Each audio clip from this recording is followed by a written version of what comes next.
to begin, would like to remind you that what we have done so far. Okay, we are talking now biodiesel from sludge or from cheap raw materials, and yesterday we discussed all about the production of biodiesel and the various factors, and we also discussed about the reutilization of glycerol, which is produced as a byproduct and is an essential part, and which is essential to mix with sludge, because sludge contains carbon, lot of carbon, but it's not lot of the biodiesel production, because biodiesel production requires a lot of capacity of the plant and a big capacity of the plant. Therefore, we have to find another carbon source, and because glycerol is produced at the site, therefore this is the best carbon source, and number one. Number two, the producers also have a big problem to dispose it, because it is highly contaminated identity, and in order to purify, that requires a lot of hassle, and of course economically is becoming almost impossible, because before, let's say 5 years from now, before, people were purifying glycerol and selling the glycerol as the cosmetic, in cosmetic as a byproduct, a raw material. So they were getting something like $1.50 per kilograms, but as the production of biodiesel is increasing throughout the world, and I gave you a statistics about that how it is increasing. So the glycerol is becoming more and more difficult to find its ways where it can end up. And therefore, the price of glycerol has gone down to roughly 50 cents per kilogram, so the purified glycerol. And as I said, that the glycerol is highly contaminated, so purification cost is probably more than 50 cents per kilogram. Either the producer, they are barely recovering their cost, or it's a non-profit business. So that's why these producers are also in search of some kind of avenues so that they can dispose or they can recycle their glycerol to get some profit. And that's what we thought, that this is probably the best way to go, that if you mix with sludge already has some carbon, and you have seen that you can produce 5, 6 or 7 grams per liter of lipid with the 25 grams per liter of sludge solids concentration. And if you increase the sludge solid concentration to 35 grams per liter, or if you want to increase, then you wash the sludge and you can reach a little bit of higher glycerol concentration, so that improves the economy to a certain extent. But still there is a big gap, that in the process you can have the lipid and what we are getting now. So that was probably the best way for us to work with the company and to mix glycerol with the sludge. Okay, and you have seen that when we mix glycerol with the sludge, so it increases, number one, the yield mean tons of lipid produced per ton of glycerol. And just to remind you that when you use the pure glycerol, so yield is roughly 0.19 or less than 0.2. Okay. Or in other words, 190 kilograms of lipid produced per ton of sludge, per ton of glycerol.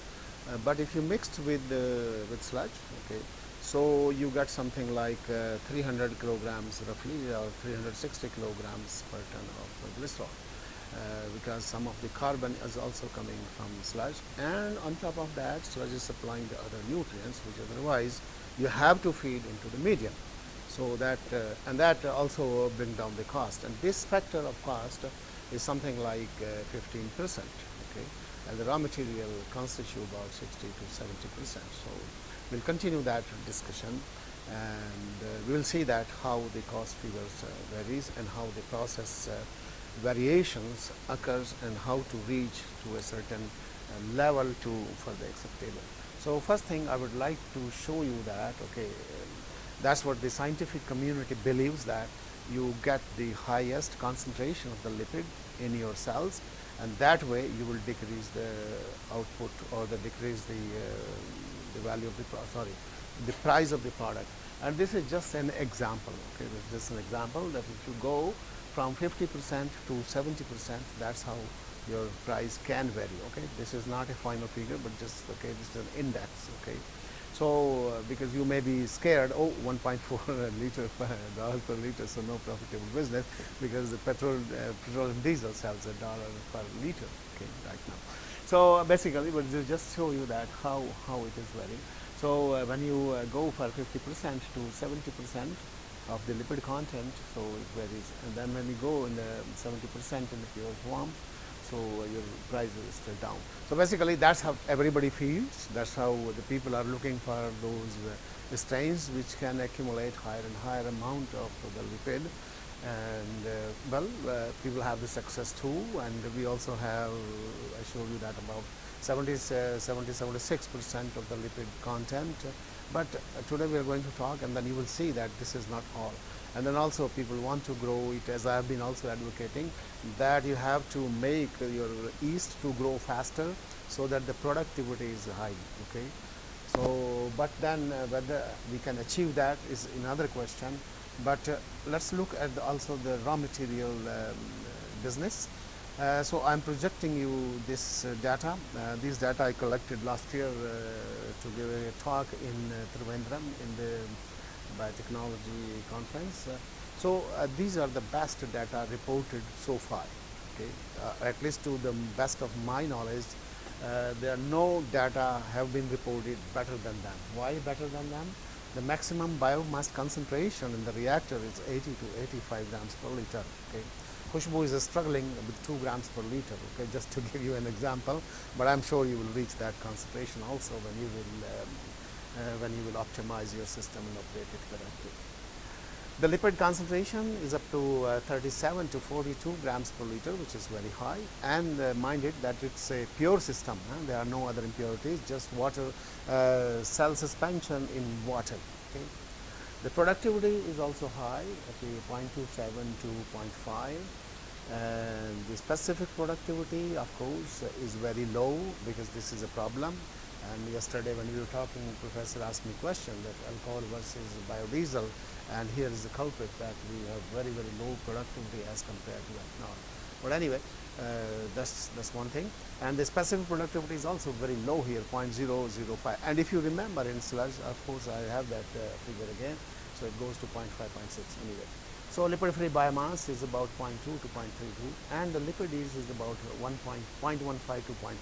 So maximum lipid is, let's say, okay, 300 kilograms per ton of glucose, because these are the data on pure glucose. Okay.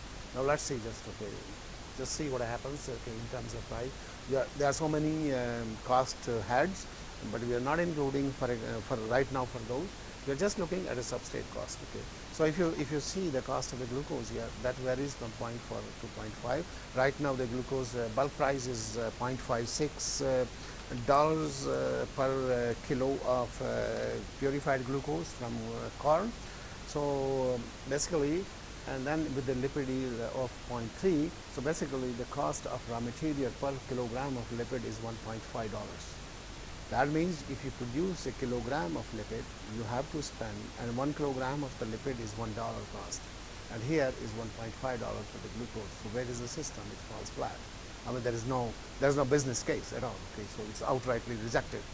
And imagine, this is not the cost alone. You have the reactor, you have the operation, you have the maintenance, you have the labor, you have the electricity, you have sterilization, and then okay, at the end you are putting in, so you want to recover that money, so everything is a negative business, correct? Now when we go to the crude glycerol, okay, this is just I'm talking about raw material. I'm not discussing any other cost, just to give you an idea how the systems look like. So when you have the crude glycerol, so we consider the price of crude glycerol as $0.1 to $0.15. That's 15 cents per kilogram, because as I said, the price 2-3 years back is a 0.56, half a dollar per kilo, but it has gone down to actual price 15 cents per kilogram.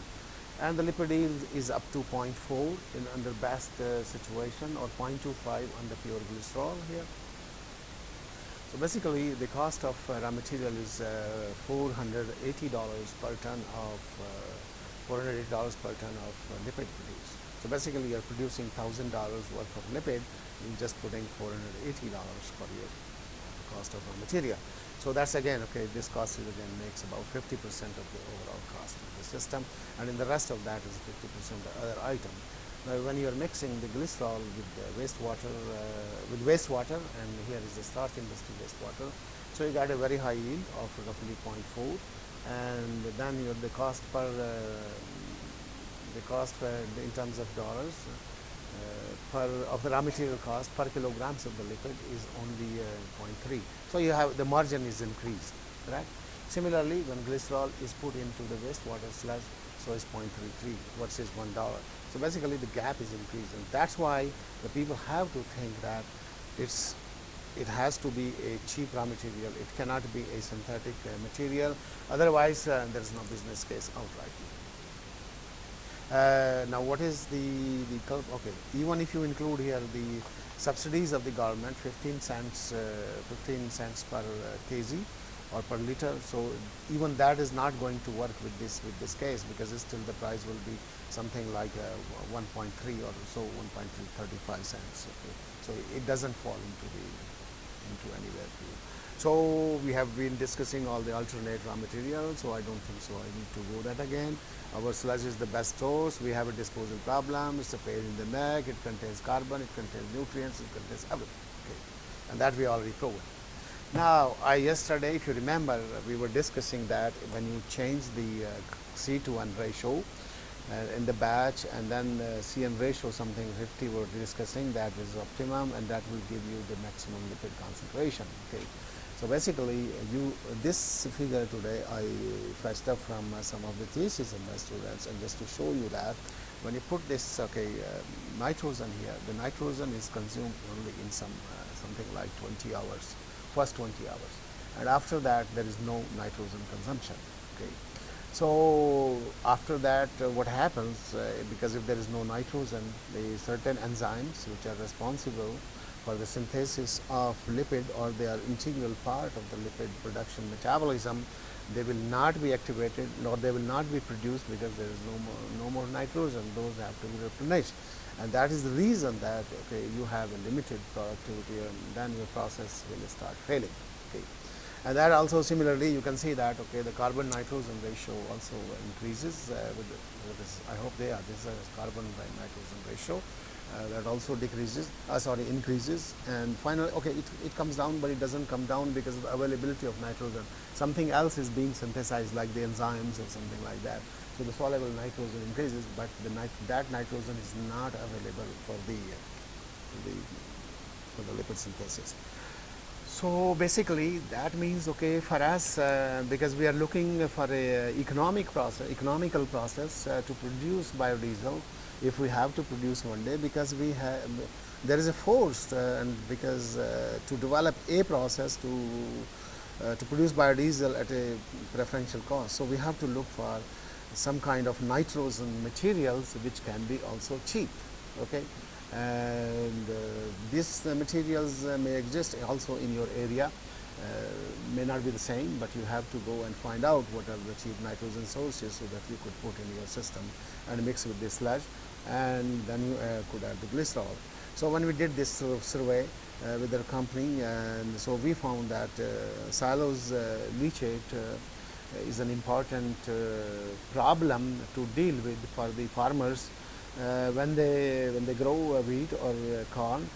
They have to store in certain vessels, and these are called silos, and they are very high, tall, probably 2 to 3 meters in diameter, and maybe some 20 meters high or something like that. And so when they fill the grain in this, it is humid, and slowly that humidity percolates to the bottom in the form of leachate, and that flows down, and this way it also destroys a lot of grains. And the most important problem is that contaminates the surroundings, and they have no system of collection.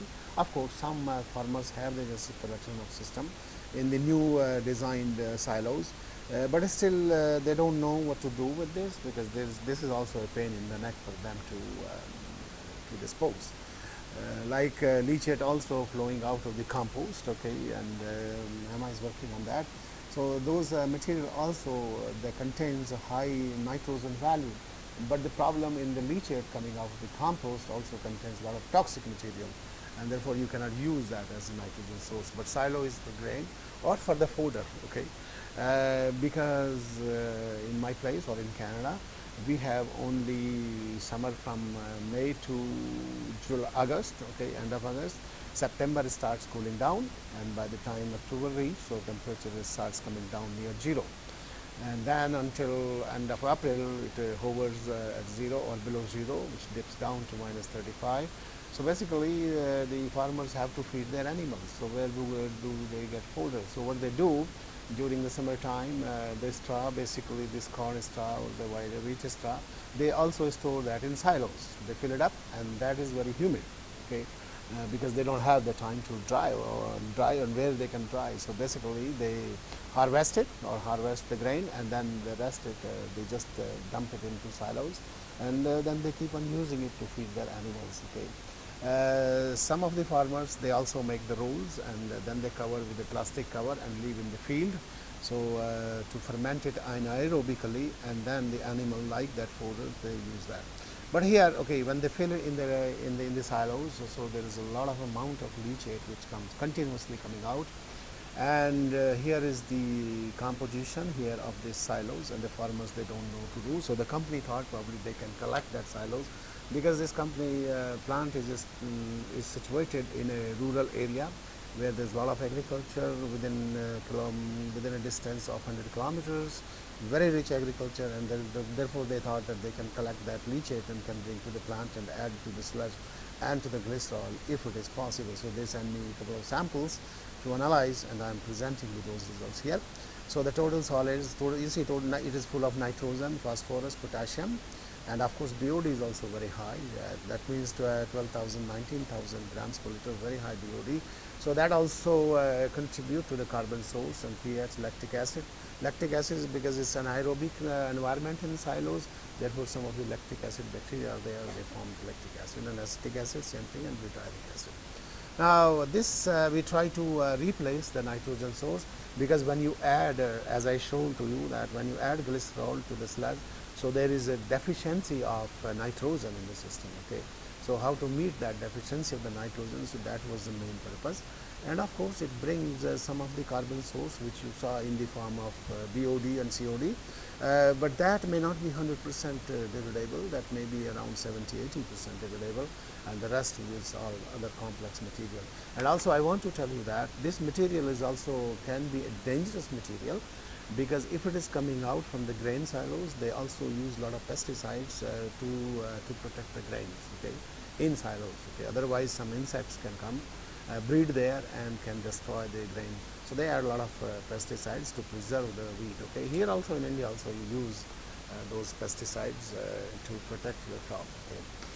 And so those pesticides also can be there in this, but without looking at that, so here are some results. You see that, okay. Here the best result, of course, as you also use yeast extract, so that is the best way to do, and professor buys it and use it without any second thought, no consideration. And so here is that when you add 200 ml per liter of the silos, so basically the results are not that much difference here, okay. So this is, next is the ammonium sulfate here, and this one is what, okay. This one is this, okay, ammonium sulfate plus the yeast extract, okay.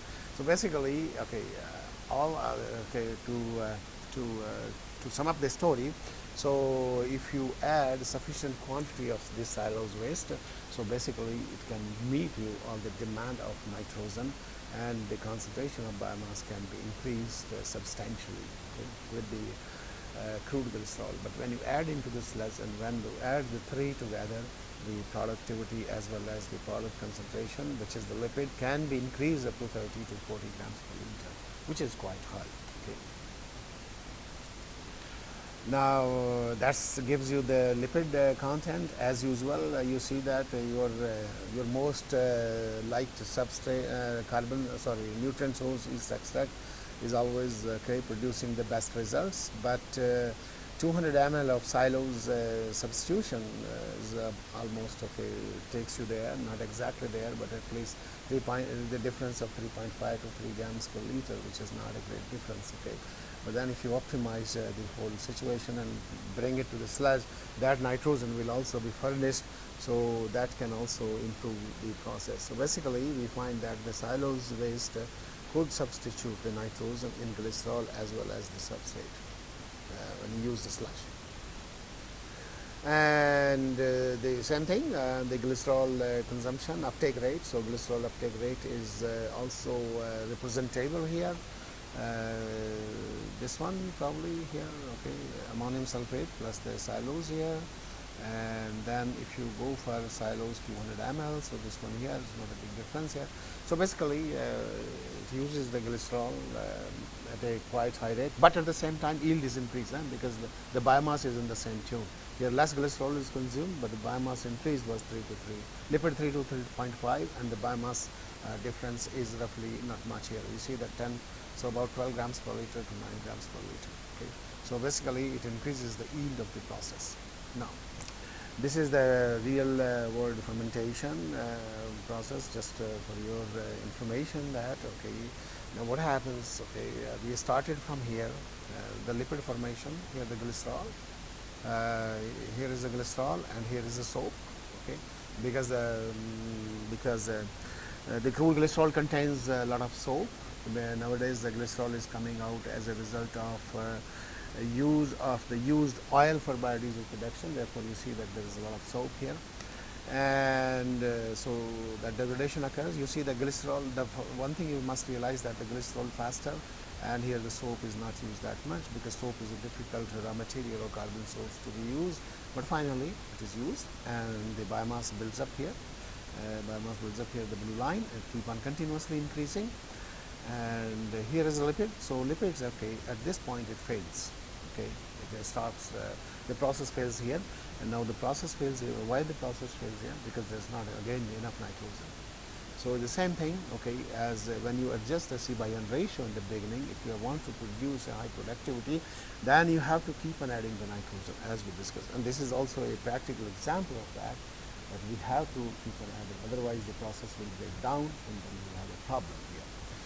Now, what is the most important aspect is here. You see that we were talking about the percent lipid of the biomass, which is this value here, YPX. Okay, YPX is the percentage lipid with respect to the biomass, which varies 66 to 72%, which is very high. As I showed you for the cost program, that as you increase the lipid concentration, your cost will go down. So in this process, you do nothing. You put the glycerol or put the xylose waste in glycerol, and then you have a very high concentration of lipid. Okay, and at the same time, you see that your YPS value is very high, the YPS yield. So basically, YPS dictates that about 420 kilograms of lipid per ton of glycerol, which is a very high yield, very high yield. Okay, and that's the advantage of using this particular waste. But if you have any waste which is complex organic nitrogen, certainly that will take it to the value. Okay, remember that I showed you a yield of maximum 3 to 3.3 is the maximum yield which you can achieve. Okay, while when we mix with sludge, we got about 0.3 yield. Okay, in terms of glycerol value, but here it takes you up to 0.4 to 0.56. So this is how you can improve the economy of the process.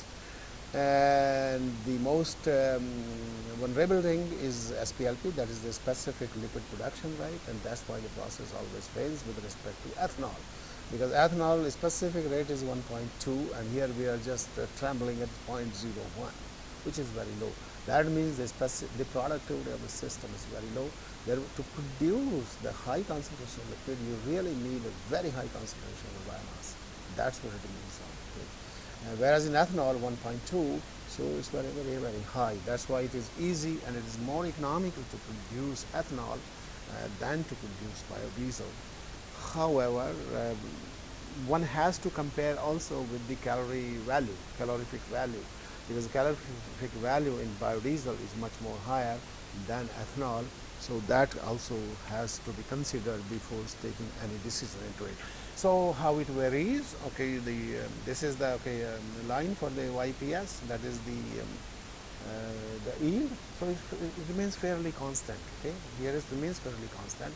But as the nitrogen depleted, your yield also starts depleting, because your microorganisms start degrading it, or there is not enough nitrogen in the system, there is no ACL enzyme replication, so there is no more productive. So that now one has to, if you are doing that, and this can be in any system, so you have to recognize in that particular system that what is limiting. Here this case in this limiting. Okay. Now here YPS, then y-axis is the percentage that goes here, and so this is one is the y-axis is the free cell yield, and this is the y-axis, that's the blue line, is the lipid as well plus the biomass yield, so the total biomass yield. Now this biomass yield is keep on decreasing, okay, y-axis keep on decreasing. Now why y-axis keep on decreasing? That is also a point. That's a problem. In fact, it should be maintained like this. Okay, for a successful system, it has to be maintained. So the process engineers, so those who are optimizing the process, they must think how you can maintain this y-axis constant. Because if you are losing money, because that means you are decreasing the percentage, okay, of the biomass produced. Probably more is going for the lipid. We can say the more amount is going for lipid, but the lipid yield is also constant. So that is not building up. So that means what the microorganism doing, we don't know.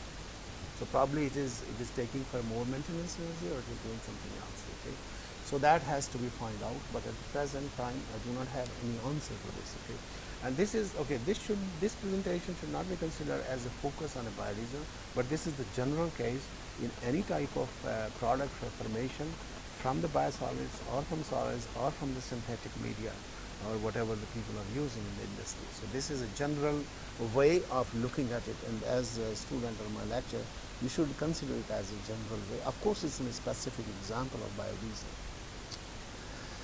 Now this is a case of another one which represents the crude glycerol and the soap utilization, and so this is the soap here, because soap is very high concentration and glycerol is very lower concentration.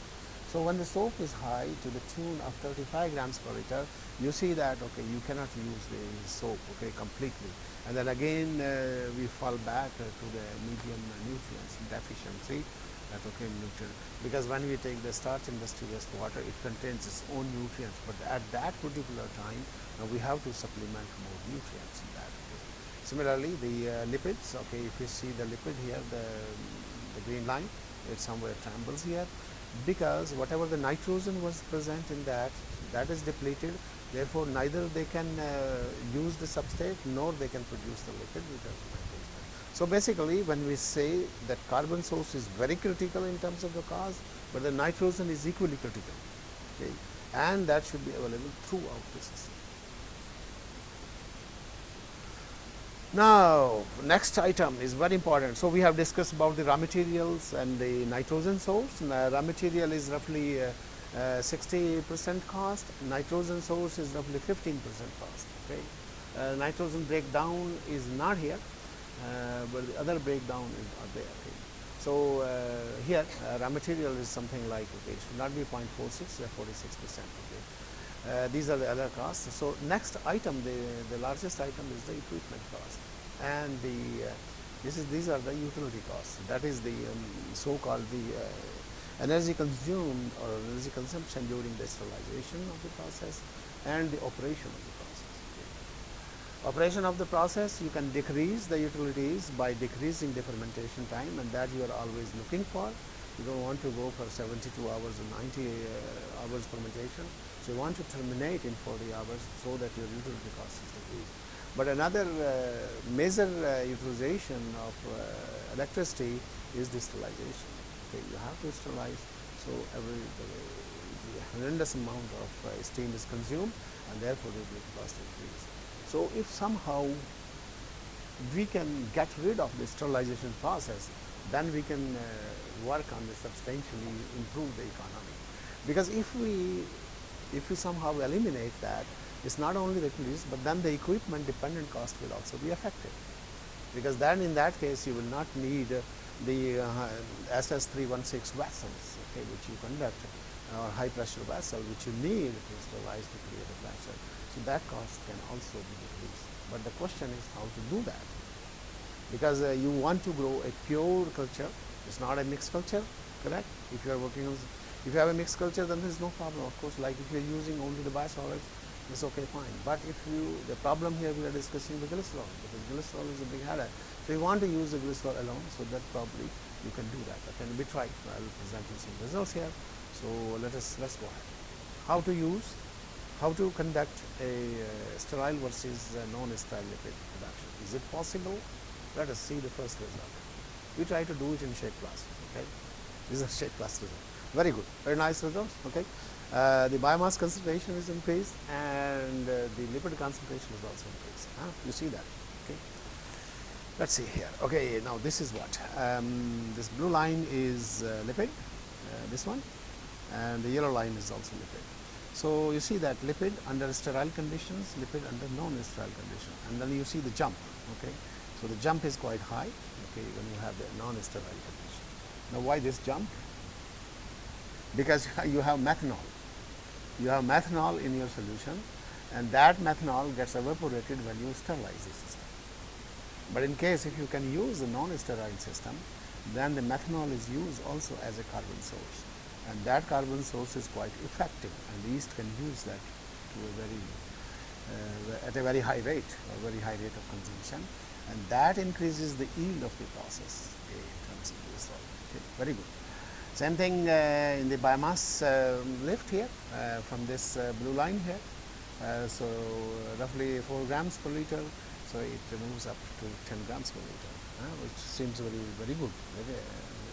And how it was considered? Okay, shake flasks are very easy to operate. Of course, you sterilize the with the clean water. Okay, the flask washed with the clean water or with the deionized water or even the sterile water, and then you fill your glycerol. Glycerol is not contaminated. Glycerol is pure. Okay, we have checked it thoroughly. We have done a lot of survey on that. Glycerol has no even spores. Nothing exists. No life in glycerol. It's a pure chemical substance, like you open a fresh bottle. Okay, if any contamination comes in glycerol, that contamination will come because of the operation in the lab. Okay, when you transfer, you do this. So if you transfer it in a microbiological food, so that will take care that there will not be any contamination. So certain points here. Let me see if I will lower the steam. Okay, we have done this. Low cost of fermenting vegetable plastics. Okay, reduce the labor maintenance, of course, and the methanol issue is answered to a certain extent because methanol is used. But is it possible? Laboratories is okay. I could my group could publish a paper on that, and with certain other optimization in the flask, so very good publication, right? But no, that doesn't answer to our question. Basically, can we really conduct in a real practice? So basically, we have to go from this. We have to get out of this shake flask and go to a real scale level. Now let's see what happens. So let's see what happens. So when you go to a 15-liter fermenter, so that's what happens. Okay, you see that. So we did the same thing. We sterilized it just to begin with, to check that the fermenter was sterilized with the sterile water, and the water was sterilized with UV light. And no, in this case water was not sterilized with UV light. So we took the tap water, filled in the fermenter, diluted the glycerol to a desired level to get the glycerol and soap concentration within the limit, because that is necessary, otherwise it will start inhibiting the yeast, and the yeast here is Yerova lipolytica. And then we grew the inoculum and started growing the system, producing system, and then that's the results. Okay, so here is a glycerol as usual, business as usual. I don't see here soap anywhere. So then this is here the CFU count of the YL, and then at first 20 hours was good, but after 20 hours we had a signal that everything is not running fine, and then you see this contaminant colony starts developing. All of a sudden they appear, and then this shoots up more than your CFU count of your YL. CFU count of YL is here, right? It's not increased that much, but the contaminant has increased, so it has increased. So basically, that's why I say that system failed. So that's why the lipid yield and the lipid concentration was also very low here, up to 5 grams per liter, which is very, very low. So now, okay, so what to do?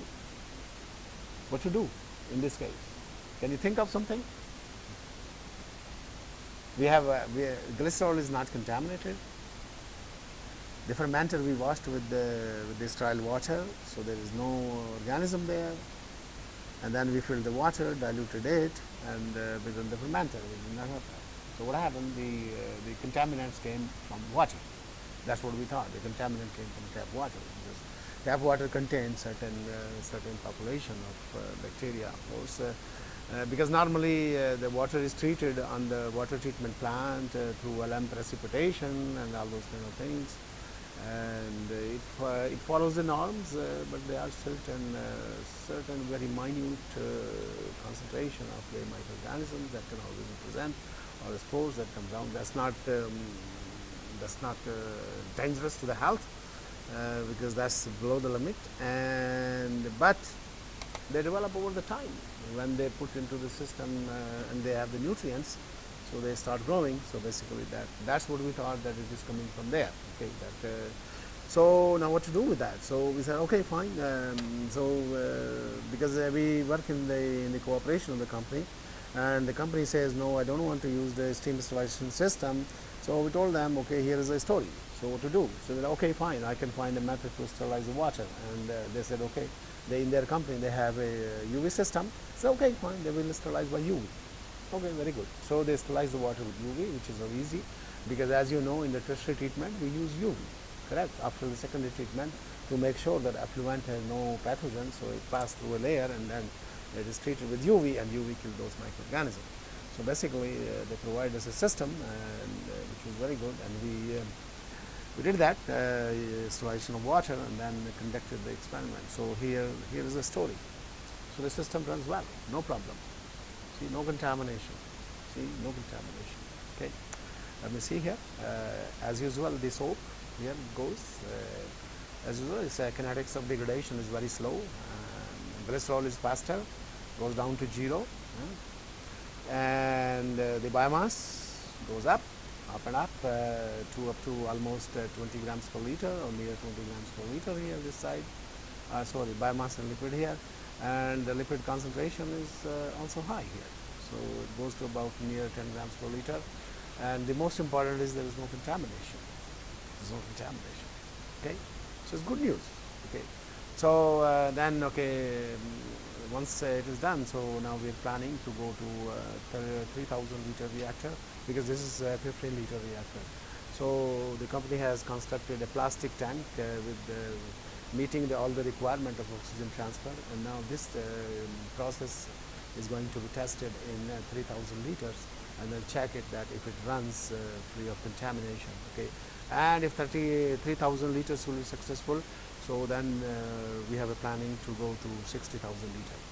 So that way we can, and these are plastic vessels, so the cost is almost nil. And if it runs, well, of course, there is a big if, so we have to keep our fingers crossed. And probably then we will eliminate the problem of contamination in the fermenter. But at the same time, we have to make sure that your inoculum is pure. You can go and minimize the steam consumption to a certain extent in the main vessel, but even if you are able to eliminate the use of steam in the main vessel, that is the main fermenter, you can still reduce the steam consumption by at least 50 to 60%, and that can have a dent on the overall economics.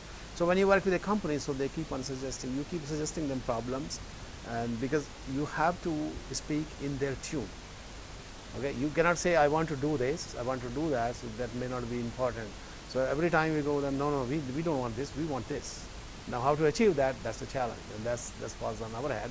So that's what we are doing exactly. So that's a way also to do the research, and not just simply do a couple of experiments in the lab and then come out with certain results, publish paper and forget about it, get a paper that everything is done.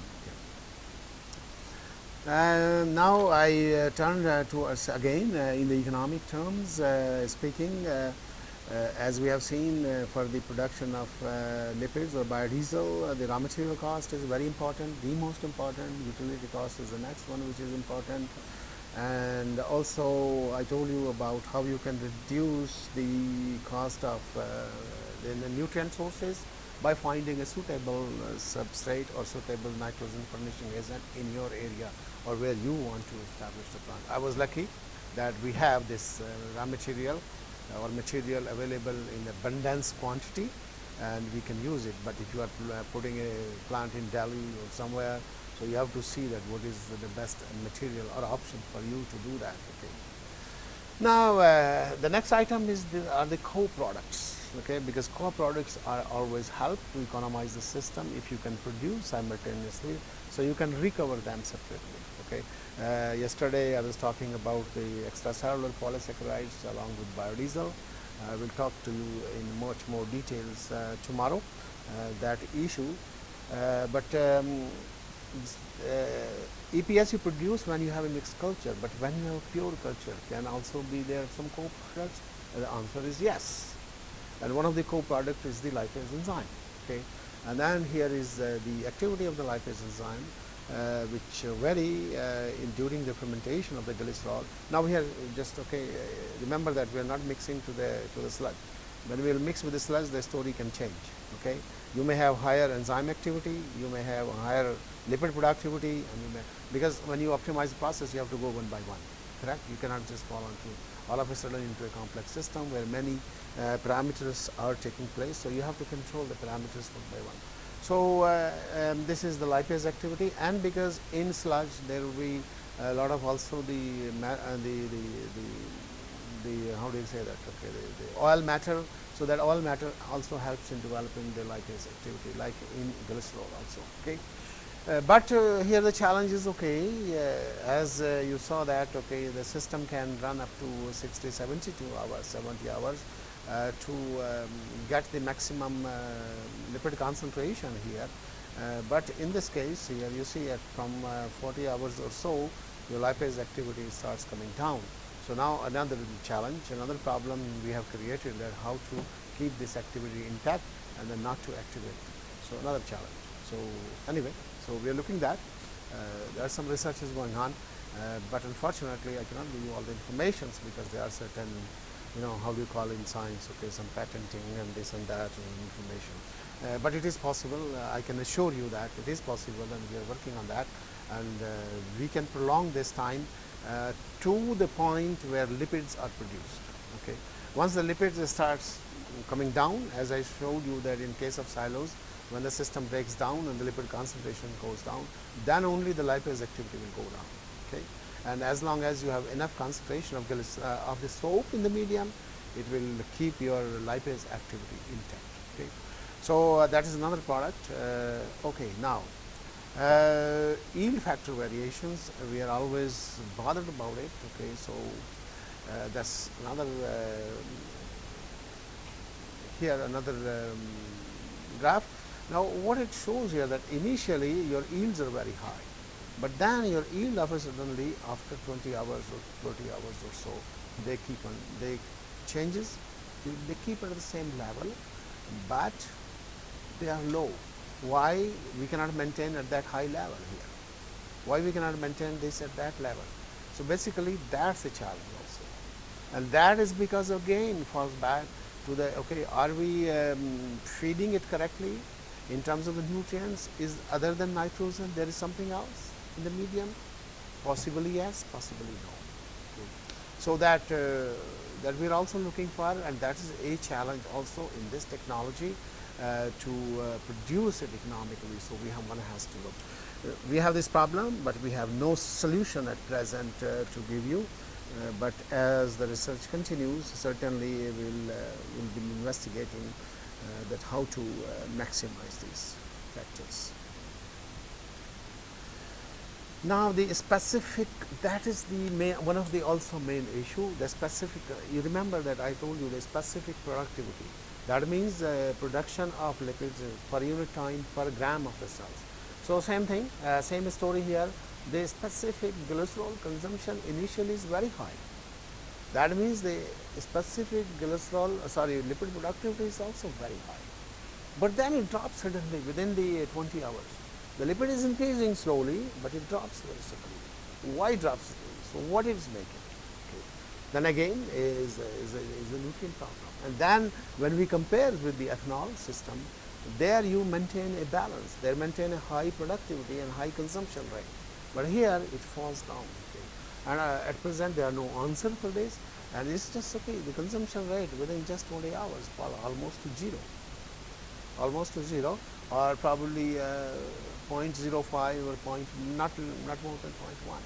So these are the underlying problems which have to be answered before the process can go to a real scale production, and we are working on that. Now, so the motive here, we are working for the cost reduction. So we have seen how we can meet the nutrients demand. Then we talked about the sterilization versus non-sterilized system. Now another system or another parameter which could help to eliminate or to control the contamination is the pH, correct? Because in this system pH decreases depending on your microbe, okay, not always, okay? Depending on your strain, type of strain, if the pH decreases into the system, that can also help you to control the contaminants, correct? Like this type of example I gave you for the microbial leaching in the, I think, second or third lecture. If you remember that furoxidine or thioxidine or sulfur oxidizing bacteria, they act, they produce the acid, pH goes down and nothing else grows after that. So they only proliferate. Okay? So we thought probably it can also do the same thing, and I have some results to show you that probably you appreciate that. Okay. Okay, here.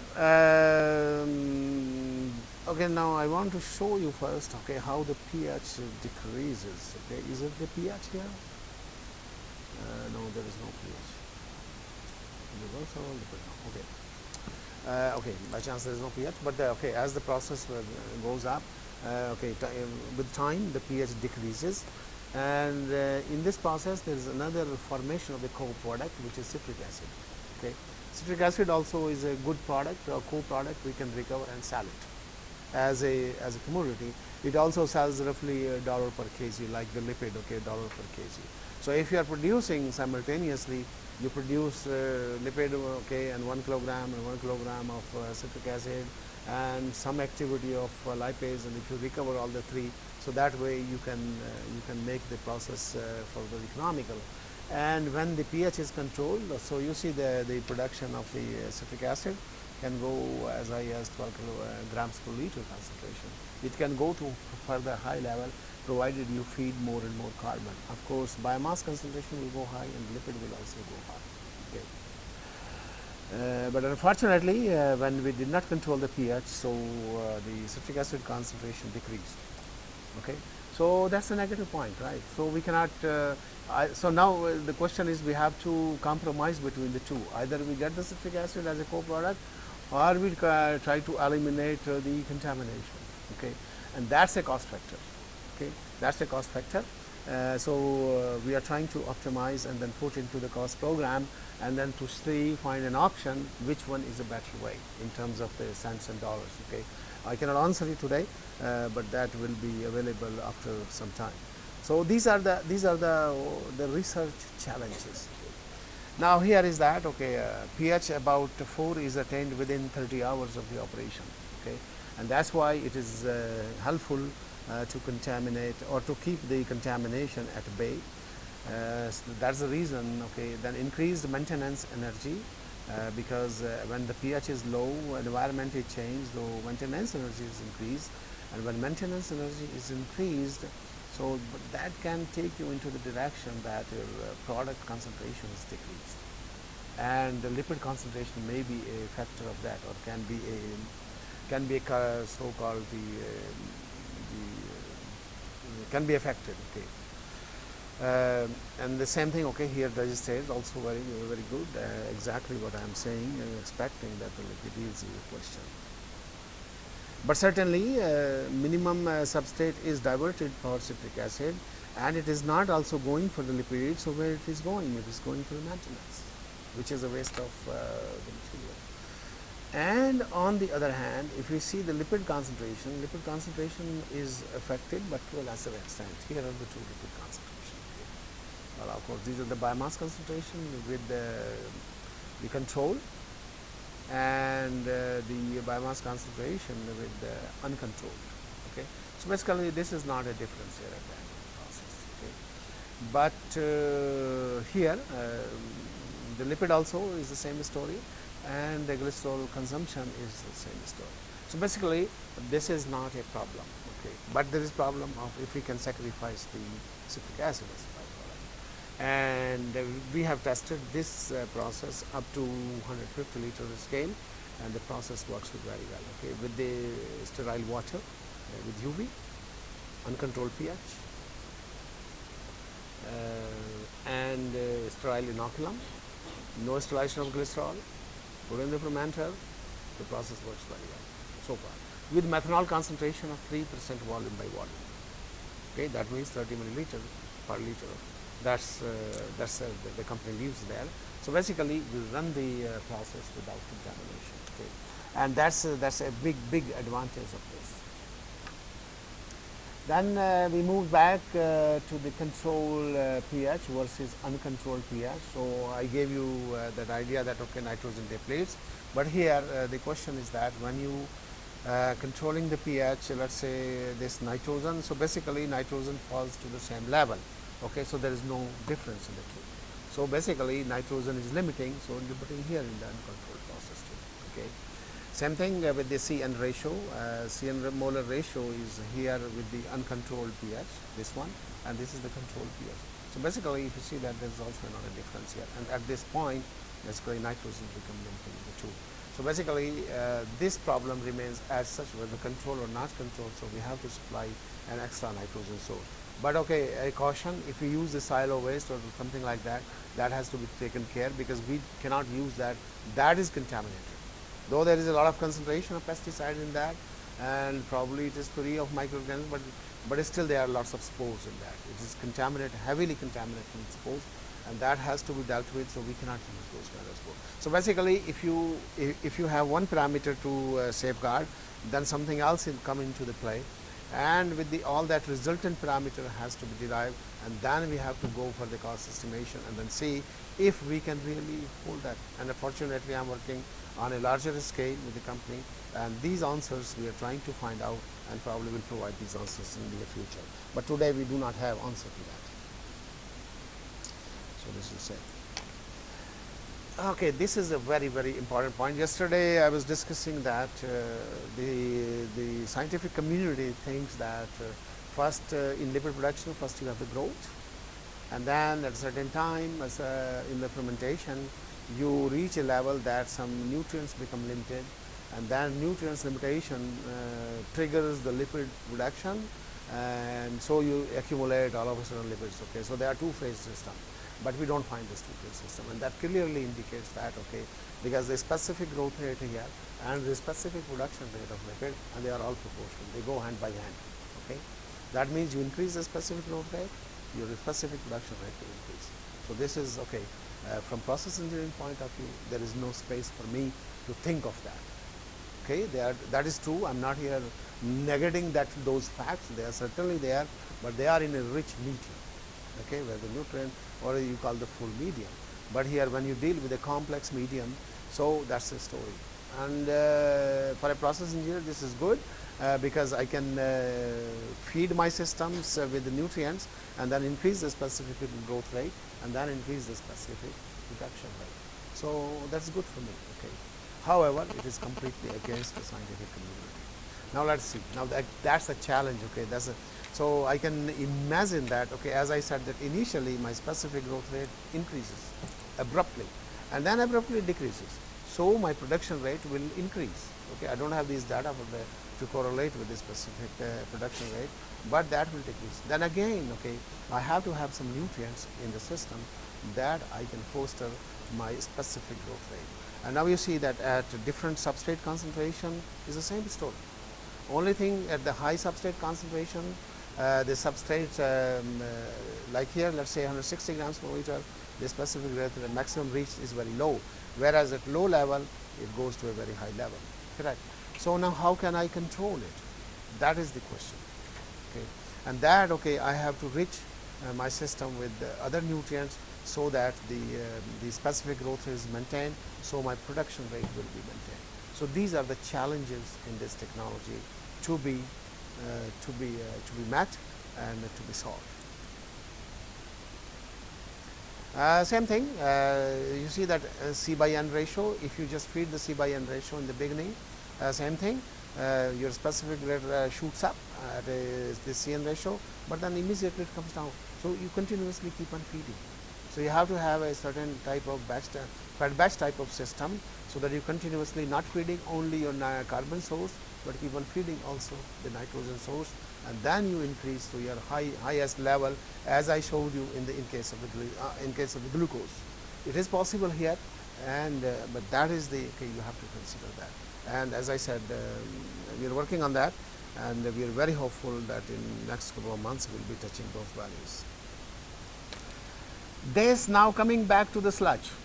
Sludge is having the better properties. Okay, so here we are talking a specific production rate. Let me go back. Here you see that. Okay, here we are talking about in glycerol 0.035 of a specific production rate. Right, the maximum is here 0.035. But when you go to the sludge, okay, here, just I show you this graph. So you go to the value of 0.5 and 0.4. So it's good. Sludge is good material. Okay. So what we are planning to do that, okay, we will just put everything in sludge, because sludge has also a lot of other nutrients which are unknown. Because sludge is nothing but also is something like yeast extract. When you sterilize the sludge, you have to sludge. That you have no other option, because there are a lot of microorganisms mixing. And then the microorganism, they cracks down and they liberate all sorts of nutrients, vitamins, amino acids, proteins, everything. And that's the case advantages in sludge. And that's why we consider biosolids as a very good raw material to produce lipids. Correct? I think, can we break down for tea here? Before we go for biochemical control, or we finish the biochemical control, okay? Because this is related to that, then we go to the energetics of the process, okay? Now, biochemical control, sorry for you to disrupt in between and then restart the whole situation, okay? Because there, in case of biochemical control, there are a number of factors, okay? Number of factors, okay? If you do a little bit of literature review, you can find out all those factors which are affecting the lipid metabolism. And we bumped onto the biotin concentration, biotin value. That biotin could increase the concentration, because there was a question to our mind, why sludge performs better from scientific background. I'm talking here all process engineering, but of course we are scientists, where we go and think back that why after all it is happening, what is there in sludge, why it is doing that way. And if we know those factors, then we will be able to control them and probably increase our goal, or that will make us to reach our goal. And then we did a lot of literature review, that what are the factors that could affect these yield and production. And as I said, the biotin, we found one of them. So then you see that, okay, we varied the biotin concentration. Of course, we did a lot of research on this issue, and then we added the biotin, 10 micrograms per liter, 50, and 100 micrograms per liter. Okay. So yeah, that's good. That increased the biomass concentration here in the pure system, in the pure glycerol system. This is not sludge. Okay, here. So here it goes. Okay. Then the 50, and then the 10, and then the control. Sorry, this is the control here, and this is the 10 here. Okay. So at the end of the day, this is the same. So biotin can probably help, and biotin probably is the reason that this sludge is performing better, because when you crack those cells, it comes out. And then we did a review of literature on that, whether the hydrolyzed sludge contains biotin, and we found a paper in 1942, published in 1942 from Swiss Federal Institute of Technology, and they said exactly the same, that they grow some kind of the microorganism which was producing biopesticide at that time, And this they explained that because sludge contains biotin, and that was the reason that they were having the high yield of biotin. Okay, so we're happy. Okay, so that means we are on the right direction in that way, and that probably is doing the job. Okay, and here is the lipid impact on that. So it's the same thing. Okay, telling with that 1942 or 43 information that when we add biotin, so the lipid production goes up here in this case. So it is meeting, and with respect to the control, here there is a lot of difference here. Roughly 5 to almost 10, roughly almost 100% difference. Okay, so if biotin can do the job, very good. So excellent. Okay. Of course, biotin, if you purchase pure, then of course it's going to be expensive. So again, you have to look for a complex raw material. Always remember that when you are dealing with a low cost product, which is the lipid, correct? Because the cost is very low, $1 per kilograms. I mean, it's just almost no cost. Okay, so you have to look for a raw material which you can get zero cost or a minus cost, and that way our sludge is our biosolids are the best. That's the best way to dispose the biosolids. Okay, it contains everything, and you produce this. Okay. So anyway, this is then the nitrogen concentration with respect to, and the CN ratio variation with respect to the biotin, because in the previous runs we did not add the nitrogen source, and then here the nitrogen source as well as the biotin source, and then we can see here the nitrogen as usual it depletes and at different CN ratio here. So the biotin concentration goes up, and then in biotin case again we have a very high CN ratio. Okay, and in the control it goes it's a little bit lower. Okay. And so that helps us to produce the lipids, and but the nitrogen concentration almost behave the same way, and it falls down to the same level, and after that it does not decrease. Some conclusions. Okay, that's the best way spot to stop. Okay, the conclusion is that high cell concentration, high lipid content, high productivity is only a part of the solution to produce biodiesel economically, because the scientific community think that if I have high concentration of cells, high concentration of lipid, high productivity, my job is done, I will produce the lipid economically. No, that's a gimmick. Okay. The alternate, you have to look for alternate carbon source, otherwise you can reach nowhere. You can publish paper, but you can reach nowhere, and they have to be integrated into a production plan. The operation has to be modified to save cents and cents every place. At every place, because biodiesel is a very low cost commodity, but it is necessary, or it is the need of the hour, because that saves you petrodiesel, and that saves you the greenhouse gas production. Correct. So basically it becomes a necessity. So then you have to save at every step of the process. Sterilization, I showed you some results on recovery. Okay, that you don't use any of these solvents, because if you start using solvents, that will create a big havoc on your cost and economy and the others. And the most important, you have to recover, or you have to see what are the byproducts your strain is synthesizing. My strain is synthesizing the citric acid as well as the lipase enzyme. Okay, and I can recover we can recover the citric acid. If you are dealing with the pure glycerol, or even with the crude glycerol, then we can purify the citric acid and we can sell it for anything. But when you are using sludge, you cannot purify to that level, but certainly you can use, there are a lot of other use, okay, non-food and feed use, okay, or probably that can be used for feed, but there's certainly a lot of non-food use of the citric acid, and it also sells at almost at the same price as your liquid. So unless you plan, or you put your goal to produce the byproducts and recover the byproducts, to me, in the present scenario, it seems to be difficult that we can produce biodiesel from the pure substrates using the standard technology on an economic basis. Am I able to convince you? Yes or no? Okay, so we'll take a leave for the tea, and then we'll resume the other aspects of the